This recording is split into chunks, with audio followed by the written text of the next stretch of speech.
सुबह सुबह ड्यूटी पर पहुंचते ही मैंने सबसे पहले बाइक खड़ी की। बाइक खड़ी करने के बाद मैं गाड़ी की तरफ गया और मैंने गाड़ी का जो करंट था वो ऑन कर दिया। फिर मैंने गाड़ी को अनलॉक किया। फिर मैंने देखा कि रेडिएटर में कोई बिल्ली वगैरह तो नहीं बैठी। पंखा चेक करने के बाद मैंने गाड़ी को सलफ लगाया।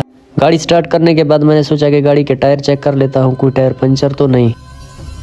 दोनों तरफ के टायर तो बिल्कुल ठीक खड़े थे। फिर मैंने सोचा जब तक गाड़ी गर्म होती है मैं नाश्ता कर लेता हूँ, लेकिन होटल पे तो कुछ नहीं था। तो बगैर नाश्ता किए मैंने सोचा लोडिंग की तरफ चलता हूँ। मेरे जहन में ख्याल आया कि एक्सीवेटर मशीन का जो ऑपरेटर है उसको फ़ोन करता हूँ। मैंने लोडिंग वाले को फ़ोन किया तो उसने कहा कि मशीन तो ख़राब खड़ी हुई है। फिर मैं दूसरी मशीन की तरफ गया तो मेरे आगे एक गाड़ी और जा रही थी। लोडिंग की जगह पहुँचने के बाद मैंने गाड़ी खड़ी कर दिया और फिर मैं मशीन की तरफ चल पड़ा। गाड़ी वाले से बात करने के बाद मैंने सोचा ऑपरेटर से जाके मिलता हूँ कि लोडिंग करता है कि नहीं। ऑपरेटर ने बोला कि माल तो पड़ा हुआ है, ये गाड़ी लोड करके आपकी गाड़ी लोड करता हूँ। मैंने सोचा यहाँ पे जाके नाश्ता करता हूँ। हेल्पर बेचारे ने चाय बनाई हुई थी, मैंने नाश्ता किया। फिर मुलाकात हो गई उस्ताद हाशिम से। गाड़ी को मैंने रास्ते से हटाया, साइड पे कर दिया ताकि लोड गाड़ी का रास्ता बन जाए।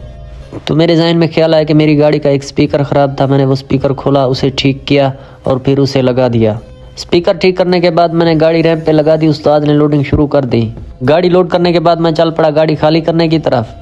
फिर आहिस्ता आहिस्ता मैंने जैक उठाना शुरू किया।